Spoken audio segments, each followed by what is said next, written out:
¿Alguna vez se ha preguntado por qué, al descender al metro, no le abandona una extraña y pegajosa sensación de déjà vu? Como si no estuviera entrando en una arteria de transporte del siglo XX, sino en un antiguo templo o un palacio subterráneo que simplemente fue adaptado a las necesidades de la multitud. Nos han mentido toda la vida. Nos han inculcado desde la cuna hermosos cuentos sobre el heroico trabajo de los constructores de metros soviéticos y los ingenieros geniales de la Inglaterra victoriana. Pero, ¿y si le digo que la historia oficial de la construcción de los metros es la falsificación más descarada y masiva en la historia de la humanidad? ¿Y si estos túneles no fueron construidos por nadie en los siglos XIX y XX, sino que simplemente fueron encontrados, desenterrados y limpiados de la suciedad de siglos? Prepárese, porque hoy destruiremos los cimientos de su fe en los libros de texto escolares. Trasladémonos a Londres. La fecha oficial de apertura del primer metro del mundo es el 10 de enero de 1863. Piense detenidamente en esta fecha. Mediados del siglo XIX. Por las calles de Londres circulan carruajes tirados por caballos. El alcantarillado está en su fase incipiente.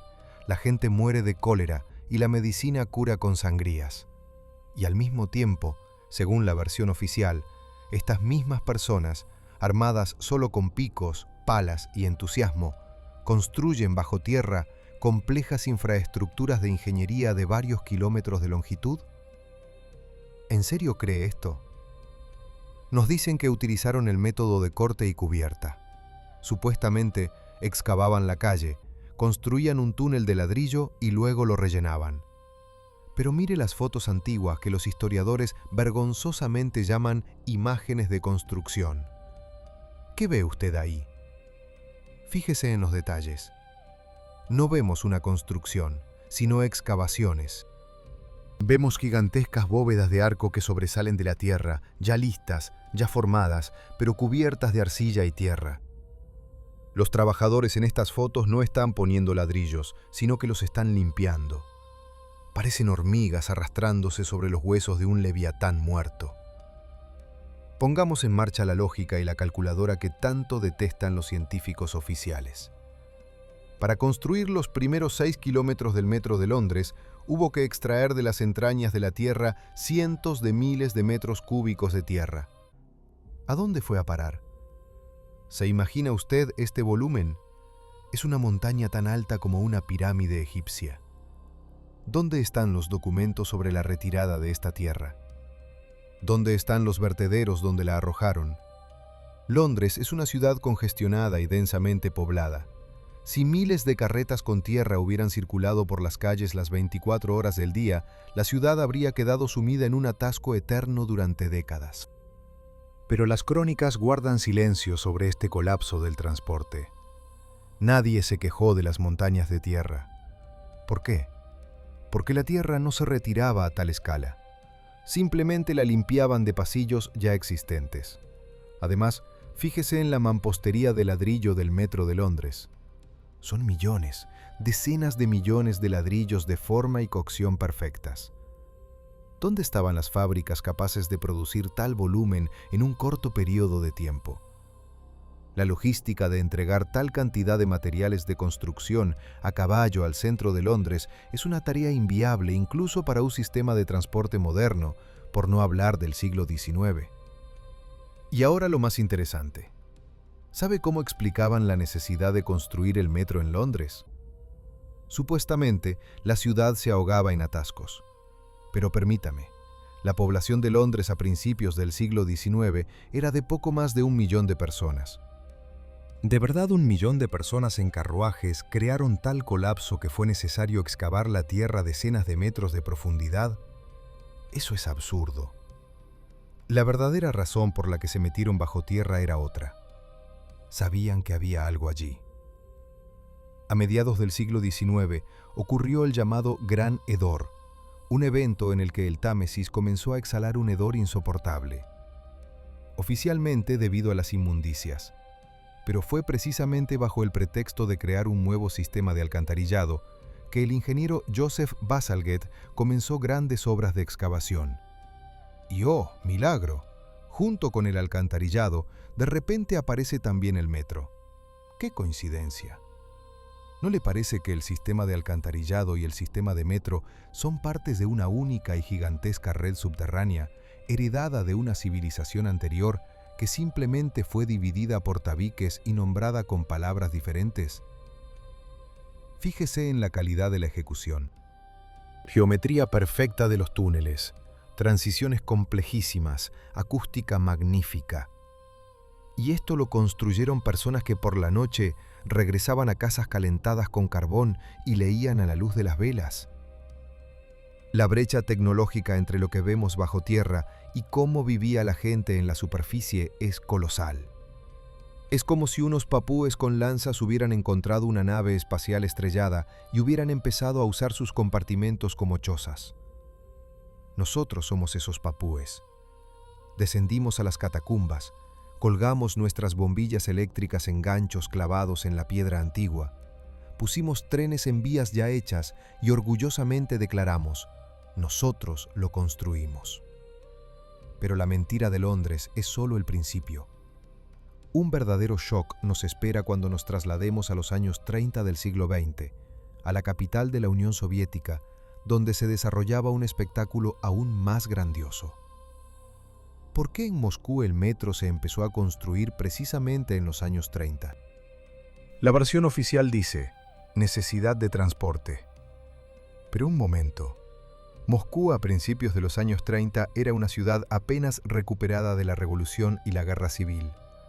La población vivía en barracones y comunas, por las calles circulaban tranvías, prácticamente no había coches. ¿Qué necesidad de transporte?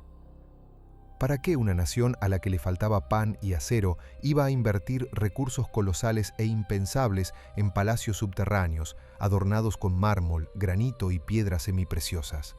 ¿Alguna vez se ha parado a pensar en el coste del acabado de las primeras estaciones del metro de Moscú? No son meros nudos de transporte, son templos. Nadie en su sano juicio construiría un objeto utilitario con tal lujo, a menos que ese objeto ya estuviera allí, esperando que se le quitara el polvo. Fíjese en la profundidad de excavación. 30, 40, 50 metros y más. ¿Para qué? ¿Para qué llevar a los pasajeros tan profundo, gastando millones en escaleras mecánicas y sistemas de ventilación, si se podría haber construido un metro de superficie barato o hacerlo a poca profundidad? Nos dicen: suelos complejos, arenas movedizas, ríos subterráneos. Pero si los suelos son tan complejos y peligrosos, entonces excavar a tal profundidad con las tecnologías de los años 30 es un suicidio. Esto es técnicamente imposible sin equipos de perforación modernos que la URSS simplemente no tenía entonces.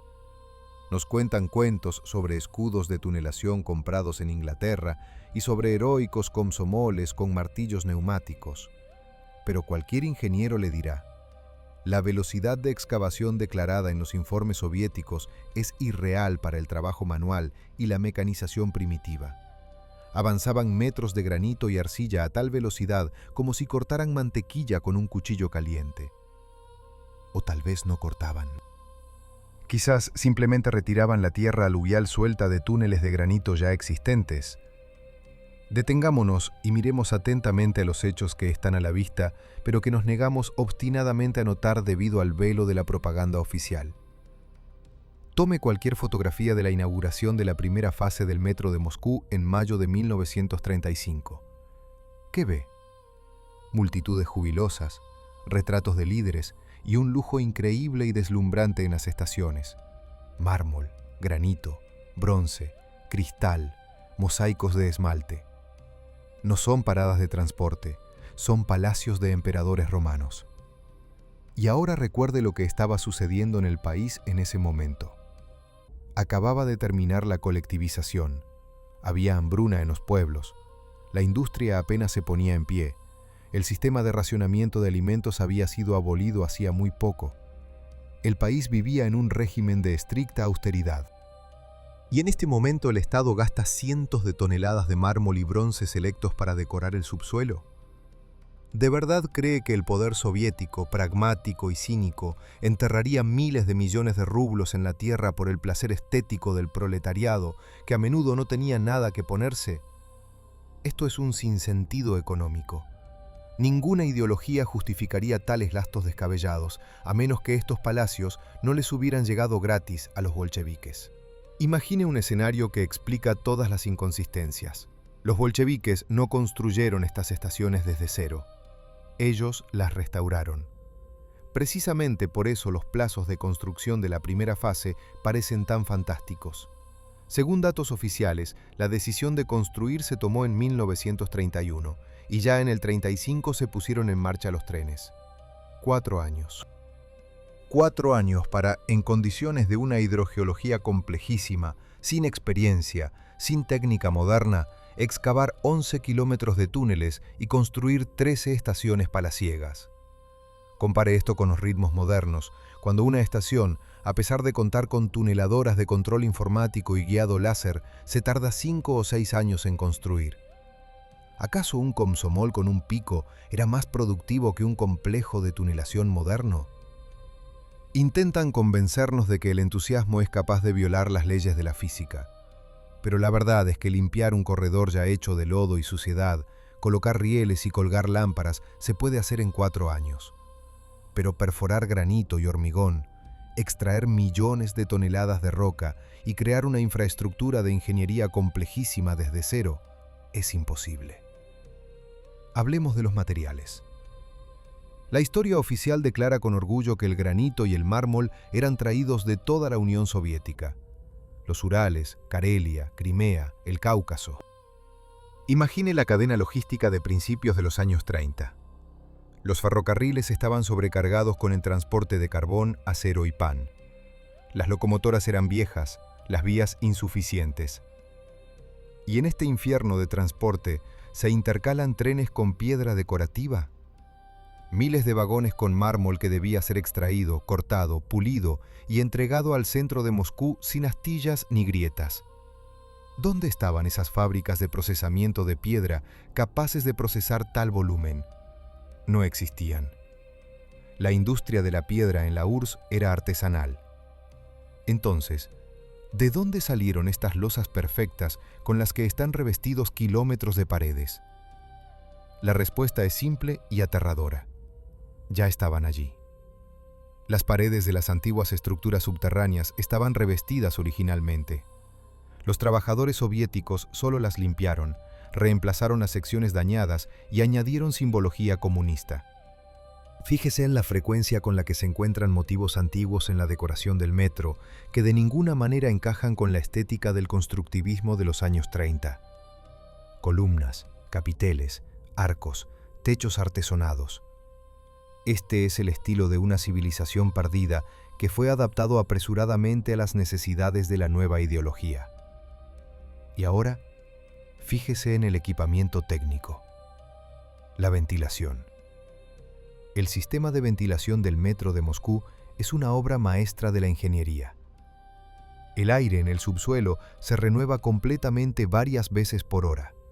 Pozos, sopladores, filtros. Nos dicen que todo esto fue diseñado y construido por ingenieros soviéticos que, apenas ayer, estudiaban en escuelas parroquiales. Pero cualquier especialista en aerodinámica le dirá que el cálculo de un sistema así para una red de túneles ramificada requiere cálculos matemáticos complejísimos que en aquella época estaban al límite de lo posible sin ordenadores. Y si se cometía un error, los pasajeros simplemente se asfixiarían. Pero el sistema funcionó de inmediato y sin fallos. ¿Por qué? Porque los conductos de ventilación eran parte de la construcción original. Los antiguos constructores, fueran quienes fueran, crearon estos subterráneos no como un sistema de transporte, sino como refugios autónomos. Eran ciudades bajo tierra, diseñadas para la residencia prolongada de millones de personas en condiciones en las que la superficie del planeta se había vuelto inhabitable. Recuerde las llamadas arenas movedizas, arenas saturadas de agua que supuestamente se convirtieron en el principal problema de los constructores del metro. ¿Por qué los ingenieros decidieron trazar la ruta a través de estas secciones tan peligrosas?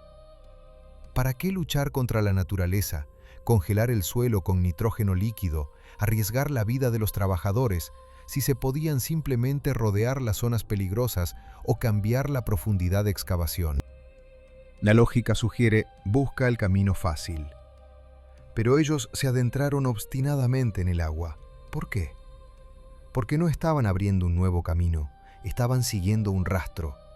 Estaban desenterrando un túnel ya existente que había sido inundado o dañado por una catástrofe del pasado. No podían desviarse, porque el antiguo camino llevaba precisamente allí. Eran rehenes de un viejo mapa que hoy llamamos plano del metro. Esto explica tanto las extrañas curvas de las líneas como los desniveles que parecen ilógicos desde el punto de vista del diseño moderno, pero que tienen sentido si estamos restaurando ruinas.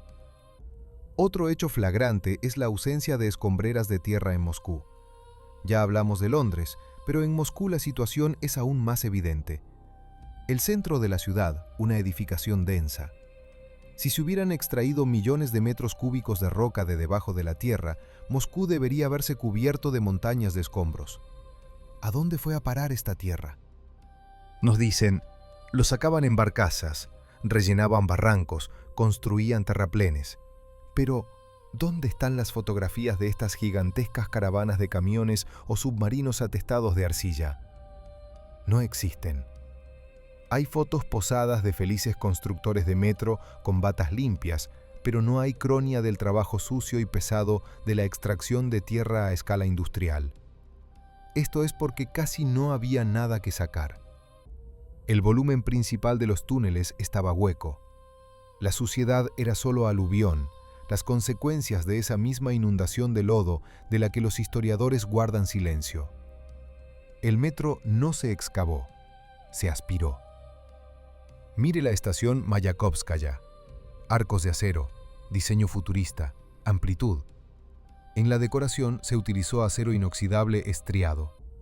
Este es un acero caro y de alta tecnología, que en los años 30 era un recurso estratégico para la aviación y la industria militar. Y lo utilizan para el acabado de una estación de metro.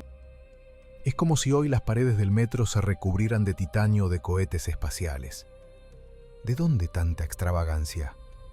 O quizás estas estructuras de acero inoxidable son el armazón portante de una antigua construcción que resultó ser tan perfecta e intacta que decidieron no ocultarla bajo yeso, sino presentarla como un logro del diseño soviético. Caminamos dentro de un mecanismo gigantesco, cuyo propósito no entendemos del todo, y ingenuamente creemos que es simplemente una hermosa decoración para el viaje al trabajo. Pero dejemos de lado los ladrillos y el mármol y miremos aquello de lo que los historiadores temen hablar incluso en susurros. Miremos la demografía. Esa es el área donde la mentira oficial se desmorona con más fuerza. Nos pintan un cuadro de un rápido crecimiento industrial en el siglo XIX, cuando la población de las ciudades supuestamente crecía de forma explosiva. Pero si abrimos los anuarios estadísticos reales de esos años y no los libros de texto reescritos, veremos una imagen extraña. A mediados del siglo XIX, precisamente cuando supuestamente comienza la construcción masiva del metro en Londres y la reconstrucción de las capitales europeas, el mundo experimentaba las consecuencias de alguna catástrofe global. Mire las fotografías de las ciudades de esa época. Calles desiertas, sin gente. San Petersburgo, París, Roma, Londres. En las fotos de la década de 1860, las ciudades parecen desiertas. ¿Dónde están esas multitudes de trabajadores que deberían haber excavado los túneles? ¿Dónde están los millones de ciudadanos para quienes construyeron estas gigantescas redes subterráneas? En las fotografías vemos a escasos transeúntes que parecen harapientos en el telón de fondo de majestuosas ruinas. Existe una teoría, y cada vez se encuentra más confirmación, de que a principios del siglo XIX ocurrió un cataclismo global. Los investigadores lo llaman el diluvio de arcilla o lodo. Una fuerza catastrófica cubrió las ciudades con una capa de tierra y arcilla de varios metros. Es por eso que en los edificios antiguos del centro de Moscú, Londres o Praga, los primeros pisos están hundidos bajo tierra y convertidos en sótanos. ventanas que se hunden en la acera, puertas que no conducen a ninguna parte bajo tierra. Usted lo ve todos los días, pero su cerebro se niega a analizarlo, porque así es más fácil. Y los metros no son otra cosa que los niveles inferiores de una infraestructura urbana unificada que sobrevivieron mejor porque eran herméticos. Cuando el agua y el lodo se retiraron, la gente superviviente, como hormigas, comenzó a desenterrar lo que estaba disponible. Primero los pisos superiores, luego las calles, y luego se toparon con los descensos. Piense en las tecnologías. Nos dicen que el metro de Londres bajo el Támesis se construyó con la ayuda del escudo de tunelación de Marc Brunel. Supuestamente era una estructura de madera dentro de la cual se sentaban personas y excavaban la tierra, mientras el escudo era empujado hacia adelante con gatos. ¿Se imagina la presión del agua y la tierra a profundidad bajo el río? Un escudo de madera se habría aplastado como una caja de cerillas en el primer segundo. Ningún gato manual habría movido una máquina tan grande. Esto es un cuento técnico para niños.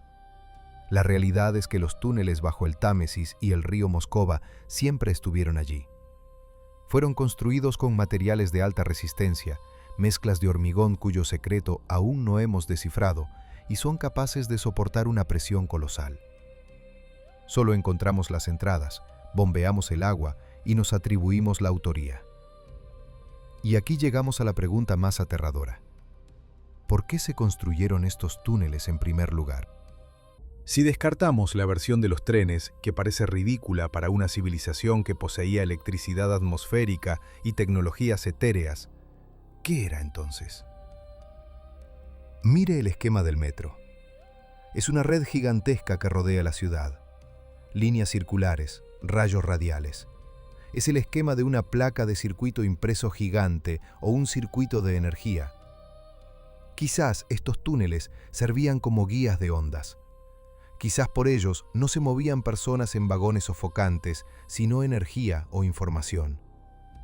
O quizás era un sistema de correo neumático a escala global, del que escribían los escritores de ciencia ficción de la época, como si recordaran un pasado perdido.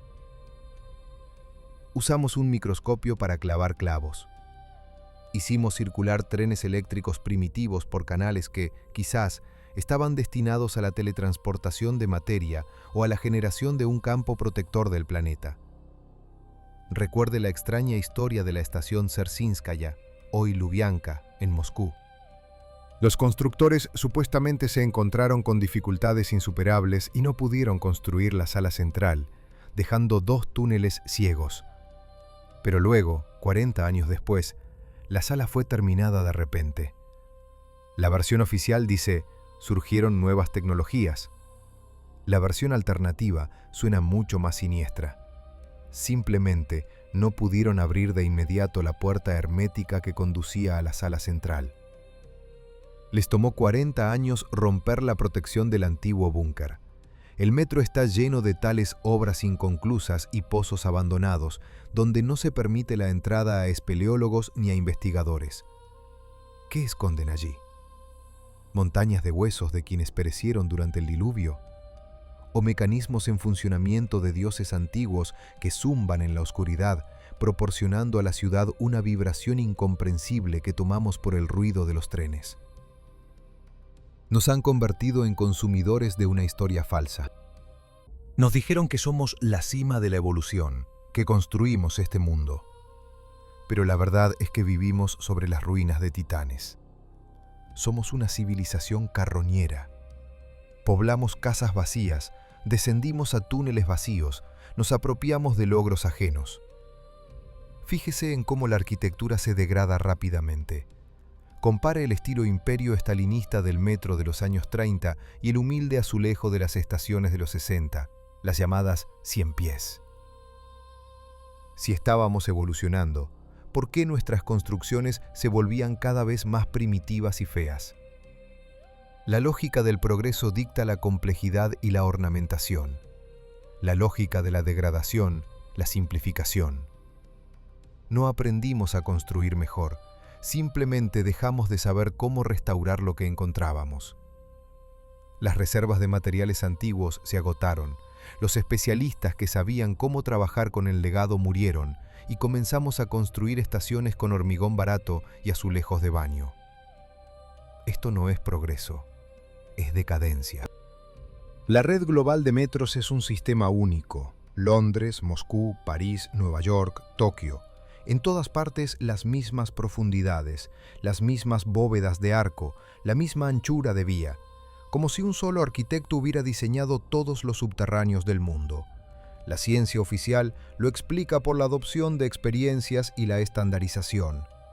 Pero ¿cómo pudieron estandarizar algo países divididos por océanos y hostilidades, en una época en que una carta tardaba semanas en ir de Europa a América? Esto es imposible. Esta red fue construida por una única civilización mundial, un imperio que no conocía fronteras, que hoy llamamos Tartaria o Atlántida. Construyeron una red de transporte que conectaba continentes bajo tierra. Sí, existe la hipótesis de que los túneles del metro no terminan en callejones sin salida más allá de las estaciones terminales. Van más allá, bajo los océanos, bajo las montañas. Un hiperloop global de la antigüedad que hemos sellado con tapones de hormigón porque tememos a quien pueda venir del otro lado. Y ahora, respiremos hondo, porque el aire que respiramos en el metro no está impregnado de creosota y polvo, sino de miedo y de la memoria de una guerra que borró de la faz de la tierra a nuestros predecesores. ¿Alguna vez ha notado las gigantescas compuertas herméticas en las estaciones antiguas? Esos monstruos metálicos de varias toneladas capaces de cerrar un túnel en cuestión de segundos. Nos dicen que es una protección contra inundaciones o, en versiones posteriores, contra un ataque nuclear de la Guerra Fría. Pero esas compuertas estaban allí mucho antes de la invención de la bomba atómica, según nuestra comprensión de la historia. Mire su construcción. No son simples puertas, son esclusas de una nave espacial. Los mecanismos de sus accionamientos están ocultos en lo profundo de las paredes y los ingenieros modernos a menudo ni siquiera saben cómo repararlos si se estropean, por lo que simplemente los conservan y los pintan con una 10ª capa de pintura. Estas puertas nos gritan que el metro fue diseñado originalmente no para transportar oficinistas al trabajo, sino como un sistema de supervivencia global. Es un arca, es un búnker del día del juicio final, construido por una civilización que sabía que el cielo pronto caería sobre la tierra. Nos comportamos como representantes clásicos del culto cargo. ¿Sabe lo que es? Durante la Segunda Guerra Mundial, los nativos de las islas del Pacífico vieron cómo los militares estadounidenses construían aeródromos y recibían cargamentos del cielo: comida, ropa, equipo. Cuando la guerra terminó y los militares se fueron, los nativos comenzaron a construir maquetas de aviones y torres con paja y palos, esperando que los dioses les enviaran de nuevo regalos. Hacemos lo mismo. Encontramos un sistema gigantesco y de alta tecnología de comunicaciones, de transporte y refugios. No entendimos ni el 10% de sus capacidades. Simplemente lo adaptamos a nuestras necesidades primitivas, hicimos circular por él nuestros ruidosos vagones y lo llamamos progreso. Somos niños que encontraron un rifle Kalashnikov y lo usan para partir nueces con la mira, sin siquiera sospechar que esa cosa puede disparar. Piense en la Segunda Guerra Mundial. Londres, 1940. Bombardeos alemanes. ¿Dónde se esconden los londinenses? En el metro. Moscú, 1941. Alemanes cerca de Moscú. ¿Dónde está el cuartel general? En el metro, en la estación Kirovskaya, ahora Chistye Prudy. ¿Por qué Stalin estaba tan seguro de su seguridad estando en Moscú? Porque él sabía, el búnker soviético podía ser penetrado, pero las bóvedas de granito de la antigua era resistirían cualquier impacto.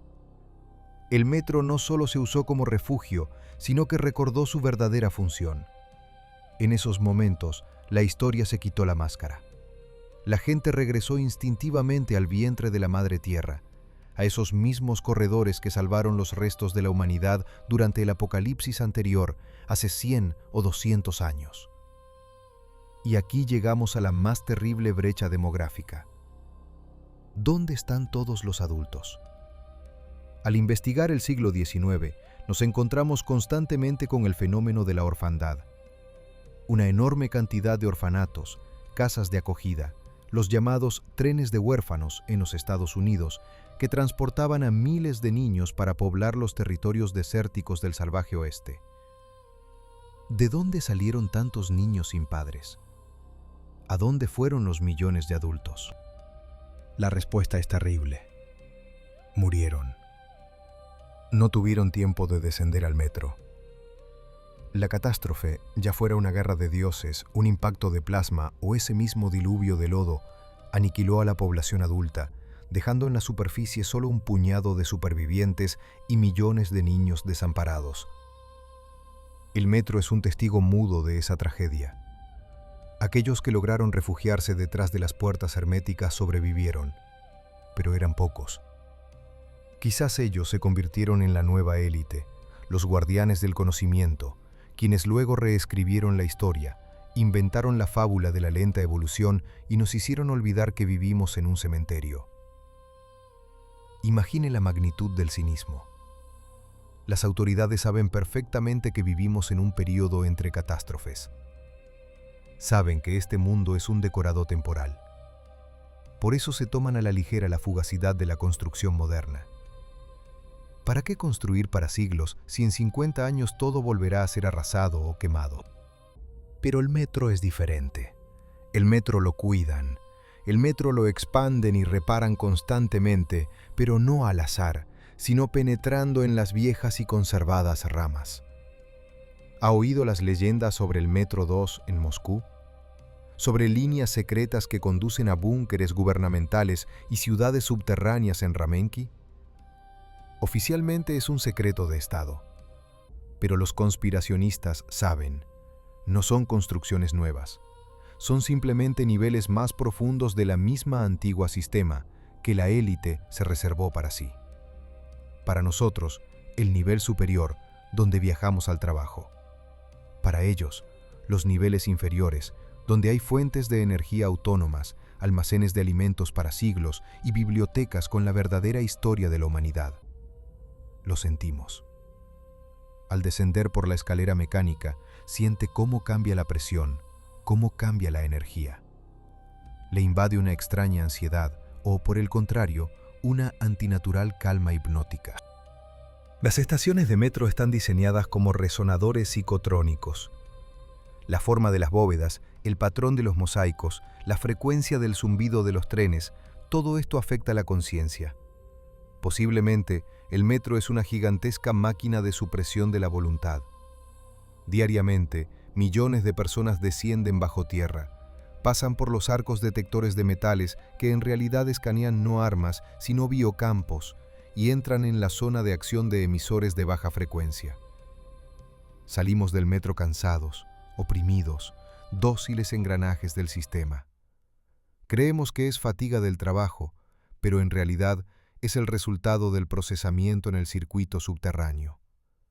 Los antiguos usaban estos resonadores para la curación y la iluminación, pero quienes ahora han tomado el poder han reajustado las frecuencias. Han convertido el templo en un matadero para almas humanas. Mire el mapa del metro de cualquier gran ciudad. No son líneas caóticas, es una mandala. Es un símbolo oculto superpuesto al mapa de la ciudad. La línea circular cierra el contorno, las líneas radiales recogen energía de las afueras y la dirigen al centro. ¿A dónde? ¿Al Kremlin? ¿A la City de Londres? ¿Al Vaticano? Donde quiera que haya metro, hay un centro de poder. Estos subterráneos nos extraen la fuerza vital para alimentar el sistema que gobierna el mundo. Somos baterías. Descendemos voluntariamente a la matriz cada día, pagamos por ello y consideramos que es un transporte conveniente, pero en realidad participamos en un ritual cuyo significado nos está oculto. Y lo más terrible es que ni siquiera intentamos mirar a nuestro alrededor. Miramos nuestros teléfonos, temiendo levantar la vista hacia la mampostería ciclópea de las paredes que recuerda el toque de las manos de los atlantes. Tememos ver la verdad, porque si admitimos que el metro no lo construyeron nuestros abuelos, tendremos que admitir que toda nuestra vida es una mentira.